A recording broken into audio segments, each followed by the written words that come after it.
તો રામ રામ, જય શ્રી કૃષ્ણ, જય માતાજી એન્ડ ગુડ આફ્ટરનૂન મિત્રો. ઘણા બધા સ્ટુડન્ટોની એક્ઝામ પૂરી થઈ ગઈ ને થોડાક એવા બાકી છે કે જે એની પરીક્ષા બાકી છે ને એનું મોટિવેશન ખૂટી ગયું છે. એના માટે બે ચાર પંક્તિઓથી આપણે શરૂઆત કરીએ કે જેથી એ મોટિવેટ થઈ જાય. બરાબર કે એવું કહેવાયું છે કે મુझे हारने मत देना मेरे दोस्त, तेरा जीतना बहुत ज़रूरी है. कि मुझे हारने मत देना मेरे दोस्त, तेरा जीतना बहुत ज़रूरी है. कितने लोग तेरी हार का तमाशा देखने के लिए खड़े हैं, उन सब के मुंह पे तमाचा मारने के लिए तेरा जीतना बहुत જરૂરી है. માટે કહું છું કે તોડ દે ફોડ દે સબકો પીછે છોડ દે. અને સરસ મજાનું પેપર બાકી હોય ને તો મોટિવેશન ખોતો નહીં અને તારી પરીક્ષા ન આવે ને ત્યાં સુધી તું મોટિવેટ રહેજે અને પરીક્ષાને પાસ કરજે, સફળ થજે. તો તારા માટે લઈને આવ્યો છું દોસ્ત. આજકાલ જે પ્રશ્ન પૂછાઈ રહ્યા છે ને થોડીક હેલ્પ કરી દઉં જેથી કરીને તું પણ જોશમાં આવી જાય અને પાસ થઈ જાય. ઓકે, તો થોડા પ્રશ્નોથી શરૂઆત કરીએ. તમારી ઘણી બધી કોમેન્ટો હું જોઉં છું, ઘણા બધા વોટ્સઅપમાં મને મેસેજ બી આપે છે, જોઉં છું, વિચારું છું, થોડોક ભાવુકઈ થાઉં છું અને મજા આવે છે. જ્યારે જ્યારે સમય મળે છે ત્યારે તમારી સામે પ્રસ્તુત થઈ જાઉં છું મિત્રો. તો પહેલો પ્રશ્ન લીધો કે 26 જૂન 2025ના રોજ કઈ એવી સંસ્થા છે કે જેનો 80મો જન્મદિવસ છે અથવા તો સ્થાપના દિવસ ઉજવાયો? તો તમને ખબર હોવી જોઈએ કે 26 જૂન 1945, આઈ થિંક 1945 જ છે. હા, એના અંદર યુનાઇટેડ નેશનલ ઓર્ગેનાઇઝેશન, ઓકે, એની સ્થાપના થઈ હતી. આ પ્રશ્નને એ લોકો એવી રીતે જીકેમાં પૂછે. અત્યારે જીકે નથી આવતું એટલે આપણે ડીપમાં નથી જતા, ચલો જવા દઈએ. અત્યારે તો આપણે કરંટની જ વાત પૂછે છે. ત્યારબાદ એવો એક ન્યાયિક તંત્રની અંદર પ્રવેશ માટે કેટલા વર્ષનો અનુભવની અંદર હાલમાં જ એક સુધારો થયો? તો તમને ખ્યાલ હોય 2-4 મહિના પહેલાંની જે મેટર છે કે જજ બનવા માટે જે કાંઈ નિયમો હતા એમાં ચેન્જીસ કર્યા હતા. ઓકે, એમાં હાલ એવો ચેન્જ કરવામાં આવ્યો કે ભાઈ જે લોકોએ 3 વર્ષની પ્રેક્ટિસ કરી છે એડવોકેટની, એ લોકો જે છે જજની જે એક્ઝામ આવે છે અથવા તો જજ માટેની લાયકાત ધરાવે છે એવો હાલ 20 મે 2025ના નિર્ણય કરવામાં આવ્યો અને એમાં 3 વર્ષ વકીલાતને માન્યતા આપી છે. અને જેની અંદર સિવિલ જજ, જુનિયર ડિવિઝન જજ માટેનું જે યોગ્યતા કે લાયકાત છે એના માટે આ સંશોધન થયેલું હતું. ત્યારબાદ પ્રશ્ન સાયન્સમાંથી જોવા મળ્યો કે લેડ, જેને આપણે પીબી તરીકે ઓળખીએ છીએ, એનું રાસાયણિક પ્રતીક શું છે? તો જુઓ, મેં શાયદ 4-5 દિવસ પહેલાં હું બોલેલો કે ભાઈ 1 થી 30 નંબરના જે ક્રમમાં આવે છે ને એ બધાને તો તમને આવડવા જોઈએ. એનો ક્રમ ખબર હોવી જોઈએ, એનું દળ ખબર હોવી જોઈએ, એનું નામ છે લાઇનની અંદર હોવું જોઈએ. ઓકે, તો લેડ જે છે એને પીબી અને એને લેટિન નામ છે પ્લમ્બમ. ઓકે, પ્લમ્બમ એના ઉપરથી લેડ અને એને પીબી તરીકે સંજ્ઞા વાપરવામાં આવી છે. હું આજે છે ને 2-3 એ મને આવા લાગ્યા છે ને એના ફોટા પાડી લીધા છે મેં અત્યારે જ ગોતીને ધોરણ 10માંથી 9માંથી, અને એને હું ટેલિગ્રામમાં મૂકી દઈશ. એમાંથી પ્રશ્ન બને છે એટલે તમે લોકો એને જોઈ લેજો, શીખી લેજો, પાકું કરી લેજો કે યાદ કરી લેજો મિત્રો. ટેલિગ્રામ ક્યાં મળશે? તો કે અહીંયા નીચે વિડીયોની નીચે મોર લખ્યું હોય ત્યાં ક્લિક કરશો એટલે મારા વિશે ઘણી બધી ડિટેલ્સ ખુલે. એમાં ટેલિગ્રામની લિંક હોય, એને ક્લિક કરશો તો તમે ટેલિગ્રામ તમારામાં ઇન્સ્ટોલ હશે તો તમે મારી સાથે જોઈન થઈ શકો છો. મફતમાં હોય છે, ઘણા એવું પૂછે છે સાહેબ ટેલિગ્રામમાં જોડાવાની ફી? કોઈ ફી નથી દોસ્ત, મફતમાં જોડાઈ જાય. અને આજે હું અત્યારે તમને કહું છું ને એનો ફોટો પાડીને એમાં મૂકીશ જેથી કરીને પ્રશ્નને તમે રિવિઝન કરી શકો. કારણ કે આ પ્રશ્નો રિપીટ થાય છે વારંવાર. આમાં જોશો તો બી 2-3 પ્રશ્ન એવા આવશે કે જે હાલ પૂછાઈ ગયા છે ફરીથી જોવા મળ્યા છે. ત્યારબાદ પ્રશ્ન આવ્યો, વર્ષ 2025માં કુલ કેટલા લોકોને પદ્મ પુરસ્કાર જે છે એનાથી સન્માનિત કરવામાં આવ્યા? તો 139 લોકો જે છે એને આ પદ્મ પુરસ્કાર અપાયા, જેમાં 19 લોકોને પદ્મભૂષણ, 7ને પદ્મ વિભૂષણ, 133ને પદ્મશ્રી. જુઓ, દરેક શિફ્ટની અંદર એક ક્વેશ્ચન્સ આમાંથી આવે છે ને જોવા મળે જ છે. ત્યારબાદ એવું ભ્રષ્ટાચાર ધારણા સૂચકાંકની અંદર ભારત જે છે એમની રેન્ક કેટલામી રહી? તો મને નોલેજ છે ત્યાં સુધી 96મી રેન્ક આપણી ભારતની આના અંદર ભ્રષ્ટાચારમાં રહી છે. ત્યારબાદ પ્રશ્ન આવ્યો ગુરુત્વીય પ્રવેગનું સૂત્ર. 2 કે 4 દિવસ પહેલાં આપણે એના જો આ લોકો જે ટોપિક પકડે છે ને એમાંથી નાના પ્રશ્ન 2-3 દિવસ પહેલાં શું પ્રશ્ન હતો કે ગુરુત્વીય પ્રવેગ માટે નીચેના કથનોમાંથી કયું કથન એની સાથે ભાગ ભજવે સંબંધિત છે. તો એમાં હતું કે ભાઈ એમાં રેડિયસ જોઈએ, પછી ત્યારબાદ રેડિયસ એટલે કે ત્રિજ્યા હોય છે, ત્યારબાદ દ્રવ્યમાન હોય છે, આ બધાનો એની સાથે સંબંધ હોય છે.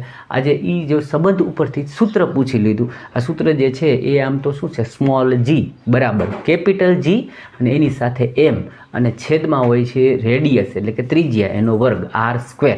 ઓકે, તો એ સૂત્ર જે છે એ હું બોર્ડ ઉપર નથી લખતો, હું બોલી ગયો છું ને ફોટો તમે મેળવી લેશો, એમાં લખેલું જોવા મળશે. ત્યારબાદ વાત છે કે પ્લાઝ્મોડિયમ કઈ વિધિ દ્વારા પ્રજનન કરે છે. આપણે કેટલી વાર વાત થઈ કે આ લોકો સતત પ્રજનન ચેપ્ટર અને રિપ્રોડક્ટિવિટીઝમાંથી ડેલી 2-4 ક્વેશ્ચન્સ લાવી રહ્યા છે. જે લોકોને આમ ખરેખર કહેવાય સિરિયસ છે એણે તો વાંચી લીધું હશે, જોઈ લીધું હશે. મેં આ પ્રશ્ન ઘણીવાર કરાવ્યો છે, આપણી ફ્રી ટેસ્ટમાં કરાવ્યો છે, આપણા મટીરિયલની અંદરમાં આમ સરસ કાઉન્સ કરીને લખ્યું છે, ભાઈ આમાંથી પ્રશ્ન આવશે તું પાકું કરી લેજે.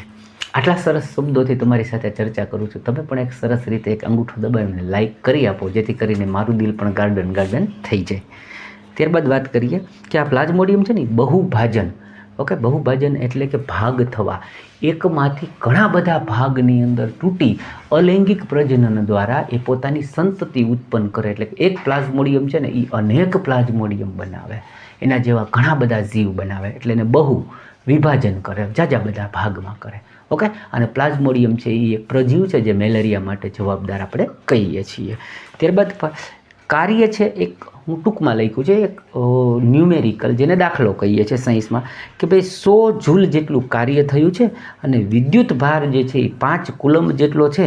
તો વિદ્યુત સ્થિતિમાનનો તફાવત, જેને તમે હું બાળપણથી વોલ્ટેજ કહીએ છીએ, આ લોકોને ગુજરાતીમાં આપણે સાદા ભાષામાં એને કે વિદ્યુત સ્થિતિમાનનો તફાવત. આ વાયર છે ને કે એક છેડેથી બીજા છેડે સુધી જે વિદ્યુતનો તફાવત જાય છે જેને આપણે વોલ્ટેજ કહીએ છીએ. ઓકે, એ પૂછી લીધું. તો એનું સૂત્ર છે, આપણને ખ્યાલ છે કે ભાઈ એ શું હોય, તો કે ભાઈ વી દ્વારા આપણે વોલ્ટેજને માપીએ, ઉપર આવશે થયેલું કાર્ય અને છેદમાં કુલમની અંદર વિદ્યુતનો ભાર, જેને આવેશ બોલે છે આ લોકો. ઓકે, તો આની અંદર આપણને આપ્યું હતું 100 જૂલ કાર્ય થયું છે અને 5 કુલમ છે, એટલે 100 ભાગ્યા 5 કરીએ સીધા 20 વોલ્ટ. સિમ્પલ નાનકડો એક એવું આ શું કહેવાય કે ભાઈ સૂત્ર હતું. આપણે આ કરેલો છે, આ દાખલાઓ આપણા ઘણા ગણેલા છે ને આ સૂત્ર પણ આપણે છે. હજી મને મારા મોબાઈલમાં આનો ફોટોય છે કે ભાઈ મેં આ ભણાવ્યું હોય ને એટલે મેં ફોટો પાડેલો. થોડા દિવસ પહેલાં હું ડિલીટ કરતો હતો ને ત્યારે આ ફોટો મારી સામે એવો, મતલબ મેં કરાવેલું છે. ત્યારબાદ વાત કરીએ સ્થિતિજ ઉર્જા માટેનું યોગ્ય કથન. કથન બેઝ 4 કથન આપ્યા હોય કે સ્થિતિજ ઉર્જા માટે આ લાગુ પડે, તે લાગુ પડે. આમાં આપ્યું એને યોગ્ય કથન. તો સ્થિતિજ ઉર્જા છે શું, કે કોઈ પણ વ્યક્તિનું જે સ્થિતિજ છે ને સ્થિતિ ઉપર એનું સૂત્ર છે સ્થિતિજ ઉર્જા એટલે કે mgh, એટલે એમ એટલે દ્રવ્યમાન, આ ગુરુત્વ પ્રવાહ અને હાઈટ. એટલે તમારી જે સ્થિતિજ ઉર્જા છે ને તમે જેટલા હાઈટ પર જાઓ ને એમ વધતી જાય. કારણ કે જો હાઈટનું માપ છે એ જેટલા ઊંચા હશો તો એ એવું કહેવાય કે જ્યારે પૃથ્વીની સપાટી ઉપર છો તો તમારી કોઈ હાઈટ જ નથી ને, તમારી હાઈટ નથી, એટલે એ એવું દર્શાવે છે આ સૂત્ર કે તમે પૃથ્વીની સપાટી ઉપર તમારી સ્થિતિજ ઉર્જા છે એ 0 છે. ઓકે, તો ઓપ્શન પણ એ જ હતું કે પૃથ્વી સપાટી પર તેનું માપ 0 હોય છે. ત્યારબાદ પ્રશ્ન આવ્યો અજય વારિયર 2025 નામનું યુદ્ધ અભ્યાસ છે ભારતે કોની સાથે કર્યું, તો ભારતે બ્રિટન UK સાથે આ યુદ્ધ અભ્યાસ કર્યું. એક નાનકડી વાત કરતું, આપણે છે ને એ કરંટનું મટીરિયલ બનાવેલું છે, હજુ છે જ આપણી પાસે. એના અંદર મેં તમામ યુદ્ધ અભ્યાસો લઈ લીધા છે અને એના વિશે થોડીક ડિટેલ આપી હોય કે ભાઈ આ કયા પ્રકારનું છે, આની આસપાસ કાંઈ માહિતી હોય, કેવા તોપ ગોળા વપરાણા, આવું મેં તમને ચાહે તો તમે 50 રૂપિયા બગાડીને ખરીદી શકો છો. ત્યારબાદ વાત આવી હાલ ઈસરોના નવા અધ્યક્ષ પદ ઉપર, એટલે એણે તારીખ સાથે આપ્યું હતું કે ભાઈ 14 જાન્યુઆરી 2025ના રોજ ઈસરોના અધ્યક્ષ પદ પર કોણ બેસાડવામાં આવ્યા, તો ડૉક્ટર વી નારાયણન. આ ક્વેશ્ચન્સ પણ રિપીટ થયો છે. ત્યારબાદ એવું સક્રિયતા શ્રેણીમાં એલ્યુમિનિયમ અને તાંબા વચ્ચે કોણ, જો પેપર બન્યા ને ત્યારથી મેં કીધું છે, ત્યારથી તો હું ફ્રી ટેસ્ટ લેતો ને ઓક્ટોબર મહિનામાં આપણે મફતમાં ટેસ્ટ આપતા હતા છોકરાઓને, પણ બહુ પ્રતિસાદ ન મળ્યો જેટલી મારી મહેનત હતી એટલું. દુઃખ છે એનું મને હજી કે મેં જેટલી મહેનતથી બનાવીને એક ટેસ્ટ હું આખા દિવસમાં બનાવતો અને એ ટેસ્ટ જે 100-200 જણાએ, મને એમ થતું હતું કે હજારો લોકો સુધી પહોંચવી જોઈએ ને હજારો ગુજરાતીઓ પાસ થવા જોઈએ, પણ તમે લોકોએ મને ઓછો સ્વીકાર્યો, એનું મને દુઃખ છે. ઓકે, ત્યારે મેં કીધેલું કે સક્રિયતા શ્રેણી છે ને, હજી જો 8 દિવસ પહેલાં આનો મેં ફોટો બી મૂક્યો છે કે આમાંથી દોસ્ત રોજ પ્રશ્ન આવે છે, એમાંથી પ્રશ્ન હંમેશા આવતા રહેશે, કારણ કે એ બધા એવા છે કે એના હાર્ટ છે. પ્રશ્ન બેંક જે છે ને એનું હૃદય છે આવા પ્રશ્નો. તો એની અંદર કીધું કે એલ્યુમિનિયમ અને તાંબાની વચ્ચે કોણ આવે? તો કે ઝીંક હોય છે, ઝીંકનું સ્થાન હોય છે. ત્યારબાદ બહુ સરળ પ્રશ્ન, આપણા જીવન સાથે જોડાયેલ વિજ્ઞાન, કે ભાઈ તમે ચિપ્સનું પેકેટ લ્યો છો, તો ચિપ્સનું પેકેટ કોઈ પણ આપણે બાલાજી વેફરથી માંડીને કોઈ પણ, તો ખબર આમ ફૂલેલી હોય, આપણે કંઈક એમાં હવા ભરી છે, તો એટલે એ ખરેખર તેના માટે છે, એને ઓક્સિડેશન ના થાય, ઓક્સિજનના સંપર્કમાં આવી અને એની સાથે કોઈ રાસાયણિક પ્રક્રિયા ન થઈ જાય અને વસ્તુ બગડી ન જાય, એના માટે ચિપ્સની અંદર કયું ગેસ ભરવામાં આવે છે? આવો પ્રશ્ન. તો એ નાઇટ્રોજન વાયુ ભરવામાં આવે છે કે જે ઓક્સિડેશનને અટકાવે છે. એટલે આપણે તો આમ ઘણી વખત છોકરાઓ છે ને આ મોઢામાં રાખીને તોડે, તમે બી કદાચ, તો આવું ના કરવું જોઈએ. એની અંદર ઓક્સિજન નાઇટ્રોજન ગેસ ભરેલો હોય છે, તોડીશો તો તમારા મુખની અંદર મોઢામાં સીધો જતો રહેતો હોય છે. જો કોઈ વસ્તુ સમાન વેગથી ગતિ કરે છે તો કયું કથન જે છે એ ખોટી માહિતી આપે છે? પાછા કથન આપ્યા. આના પહેલાં પૂછ્યું કે સાચું કથન કયું, સાચી માહિતી કઈ, અત્યારે રોંગ કથન કયું. તો એના અંદર એક કથન એવું આપ્યું હતું, વેગ ગુણ્યા સમય જે પ્રવેગની વ્યાખ્યા કરે છે. તો આ ખોટી વાત છે. વેગ ગુણ્યા સમયનો હોય, વેગના દરમાં થતો ફેરફાર અથવા વેગમાં થતો ફેરફાર જે છે એને પ્રવેગ આપણે કહીએ. એટલે આ ખોટું કથન હતું. નેક્સ્ટ બાદ વધીએ કે માનવ શરીરમાં સંશ્લેષિત દ્રવ્યનું પેકેજિંગ કરવાનું કાર્ય કોણ કરે છે?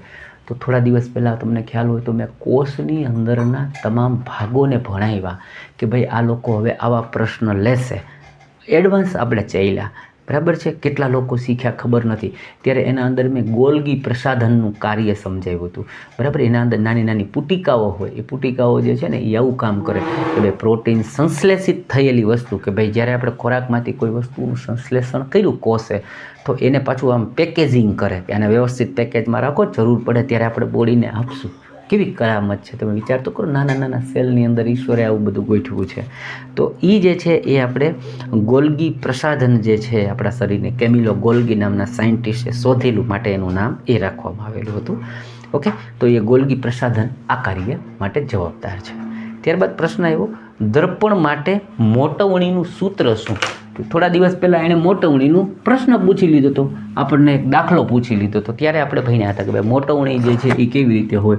તો મોટવણીને એમ તરીકે દર્શાવવામાં આવે છે, મોટવણી એટલે કે એમથી, અને એનું સૂત્ર ઉપરથી મેં એક દાખલો બી કરાવેલો હતો, -v/u. આ એનું સૂત્ર છે, એના ઉપરથી આપણે એક દાખલો ઓલરેડી કરી ચૂક્યા છીએ. ત્યારબાદ ગતિના કારણે બીજા પદાર્થ જાતે જ બીજામાં ભળી જાય, આ પ્રકારની જે ઘટના છે એને તમે શું કહેવાય? ઓકે, હવે જુઓ, તમને આ બધું લખ્યું છે પણ કેવી રીતે હું તમને સમજાવું. પાણી આમ હાલ્યું જાય છે, ઓકે, પાણી તો આમ ગતિ કરતું એવું તમે ઢળેલું જોયું હોય, તો એ જાતા જાતા આગળ માનો કે કોઈ બીજી વસ્તુ છે તો એ આમ જાતા જાતા એની અંદર ભળી જાય કે ન ભળી જાય? દેશી ભાષામાં તમને સમજાવ્યું. આપણે લાદીમાં પાણી ઠેળ્યું હોય તો પાણી આમ હાલ્યું જાય, પછી આપણે કે એ અમારા કાગળ પીડ્યા છે એમાં પાણી જાય, લઈ લેજે. તો એ પ્રસરણ થયું. શું થયું? પ્રસરણ થયું. અથવા એનો બીજો શબ્દ તો વિસરણ પણ બોલવામાં આવે છે. પછી ઓહમનો નિયમ જે છે ક્યારે માન્ય રહી શકે? આ 2 વાર પૂછ્યો, પાછળ 3rd વાર આ પ્રશ્ન પૂછ્યો. ઓપ્શન શું હતું કે ભાઈ સ્થિર ફલાણું સ્થિર, તો આપણે વાત કરીએ કે સ્થિર તાપમાને ઓહમ જે છે એનો નિયમ છે એ લાગુ પડતો હોય છે.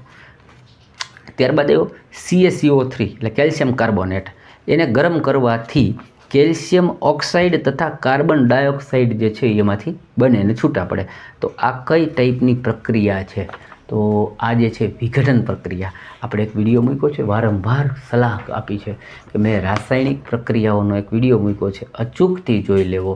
એની અંદરથી બહુ બધા પ્રશ્ન બને એવું છે, 10-12 પ્રશ્ન બને, તમારામાં એમાંથી 1-2 પ્રશ્ન જોવા મળી જશે. તમે હજી બી લખી શકો છો chemical reaction by officer Gujarati, એટલે તમને મળી રહેશે. અને સરસ રીતે બોર્ડ પર સમજાવેલું છે. આને શું કહેવાય કે ભાઈ એકમાં આ બધા થયા, એને વિઘટન પ્રક્રિયા કહે છે. ત્યારબાદ અમીબામાં જનન સમયે કોશિકા વિભાજન કયા પ્રકારે થાય છે? આના પહેલાં એમ પૂછ્યું હતું કે અમીબા કઈ પ્રક્રિયાથી નવા સંતતિ ઉત્પન્ન કરે છે. અત્યારે એ પ્રક્રિયાનું નામ પૂછી લીધું. તો અમીબા જે છે આપણે વાત કરી છે, એક કોષીય જીવ છે. એ શું કરે છે કે એની અંદરથી ધીમે ધીમે એક બીજો જ કટકો છૂટો પડે. એ કટકો પોતે પણ એક ધીમે એક આકાર લઈ લઈને એ પણ એક અમીબા બની જાય. એટલે એકમાંથી 2 ભાગ થયા, એટલે દ્વિભાજન અથવા દ્વિવિભાજન કહેવામાં આવે છે. એકમાંથી 2 ભાગમાં વહેંચાઈ જવું. ત્યારબાદ એવો જુલાઈ 2025માં સ્વિમિંગ વર્લ્ડ ચેમ્પિયનશિપમાં કયા અમેરિકી સ્વિમરે માઇકલ ફેલેપ્સનો રેકોર્ડ તોડ્યો? તો એનું નામ છે સમર મેકઇટોસ. નામ થોડુંક વિચિત્ર છે. હવે તમને ખ્યાલ હશે માઇકલ ફેલેપ્સ જે છે એ એવો ખેલાડી છે કે આપણે ભારત દેશને અત્યાર સુધીમાં જેટલા ગોલ્ડ મળ્યા છે ને એટલા એ એકલાની પાસે છે. આપણે આખા દેશને મળ્યા ને એટલાથી એકલો લઈને બેઠો છે.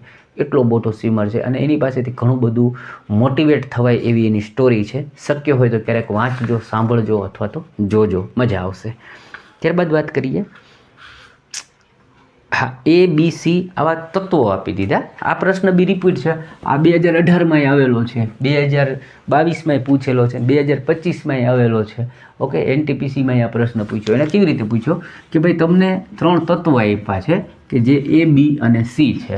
પછી એમ કીધું ભાઈ ક્રમશઃ એનો pH જે છે એ 3 છે, 7 છે અને 14 છે.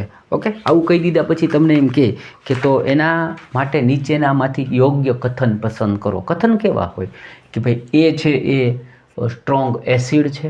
તો હા, જો આ જે છે આપણને ખબર છે pH જે છે આ 7થી લઈ આ બાજુ 0 સુધી જાય ને આ બાજુ 14 સુધી જાય. આ બાજુ જેમ જેમ તમે 0ની નજીક જશો એમ એ સ્ટ્રોંગ એસિડ બને. જેવી રીતે 7થી તમે 14 તરફ જાઓ એમ સ્ટ્રોંગ બેઝ બને. અને વચ્ચે એવું છે જેને ન્યુટ્રલ કહી શકો. ના તો એ એસિડિક કહેવાય, ના તો એ બેઝિક કહેવાય. અને આપણું તમને ખ્યાલ હશે 7.6 કે 7.5 જેવું જે છે એ આપણું બ્લડનું pH છે. ઘણીવાર પૂછાય છે. કદાચ હવે 1-2 દિવસમાં આ પ્રશ્ન તમને જોવા પણ મળી શકે તો નવાય નહીં કે બ્લડનું pH જે છે નીચેનામાંથી કેટલું. કારણ કે આપણે જે છે ને થોડાક ક્ષાર બાજુ છીએ એટલે આપણું લોહી છે થોડુંક ક્ષારીય છે, એસિડિક લોહી આપણું નથી. ઓકે, તો હવે એ જે છે એ કોની નજીક છે? તો કે એસિડની નજીક છે.